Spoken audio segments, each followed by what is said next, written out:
What is going on, guys? Welcome to Greggles TV. In this video, I'm gonna give you the 5 things that I either don't like, I think are gimmicky, or I think that are underwhelming about the Galaxy S20 Ultra. And before we jump into those 5 things, I absolutely love this phone. I feel like it is literally the best Galaxy phone that you can buy. And it should be. It's the newest phone, it's the newest release that they have. And again, I feel like it's the best. So if you jump on me thinking I don't like this phone, I actually truly love this phone. Let's get into the 5 things. The first thing has to be this huge camera bump on the back. And I get it. It has a 100x zoom digitally that you can, zoom in. So it possibly, I guess, needs it on the back there to be huge, humongous. But that's the thing, is it's huge, humongous. So if you use this without a case, without a doubt, your hand is going to hit that camera bump. But if you keep it in a case and you get a case that's thick enough that protects the camera enough, then you're gonna be in a good situation where you don't feel it at all or barely ever. So there is, light at the end of the tunnel. If you do use a case and you get a case that protects the camera bump enough, you won't feel it. But if you don't, your hand will hit it. It gets a little annoying.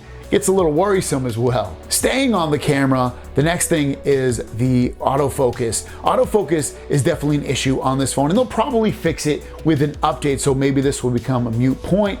But regardless, it still is an issue. So if I'm recording a video or taking a photo, have it be on the front or the back, there's times, and it mostly happens with video, I notice, that it just has trouble focusing, or it goes in and out of focusing, again, on the front or the back camera. And I know an update will probably come out and fix this, but it is enough of an issue where it gets kind of annoying that I do want them to fix it, especially with the price and the features of this phone. It's kind of weird that they pushed it out so early and they're having issues with autofocus at times. Most of the time it's fine, but when you get into a situation sometimes where you're a little bit close to the subject or the lighting's not completely optimal, it definitely can struggle.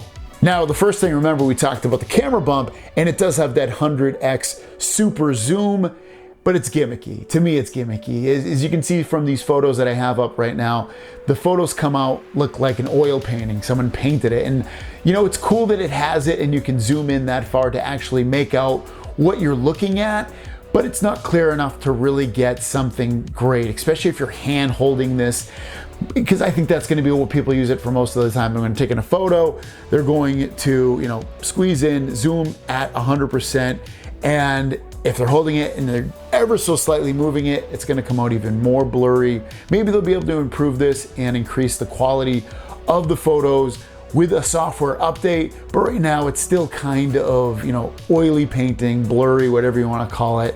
And to me, it feels gimmicky.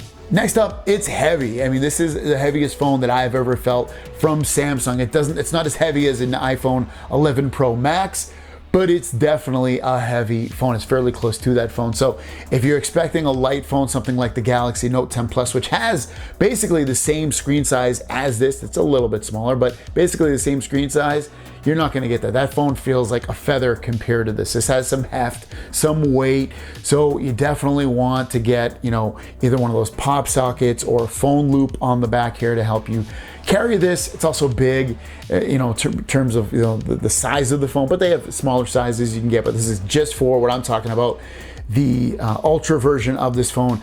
It doesn't kill me in terms of the weight. It's not one of the points where I'm like, God, I wish I didn't get this. It's so heavy, but it is something that, again, you could develop some hand fatigue from holding this. And lastly, number 5, it's expensive. This is $1,599 for this Ultra version, because this has 512 gigabytes of storage, 16 gigabytes of RAM.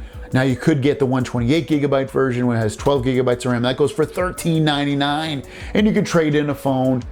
But still, it's expensive. $13.99 to $15.99 for a phone is crazy. Most people are not going to pay that amount of money for a phone. Now, I absolutely love the phone, so to me, I'm not like bent over backwards and upset about the price of the phone, because I use my phone every day. It's something that I use more than anything else in my life. I use it more than my desktop computer. I use it more than my laptop, more than my tablet. It's the device I use the most, so I want the best experience, and this offers it.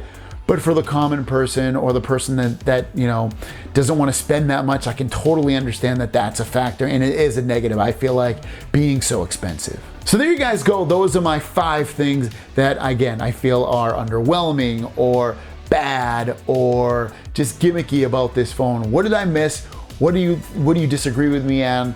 Let me know in the comments down below. Thanks for watching, and I will see you down the road. Peace.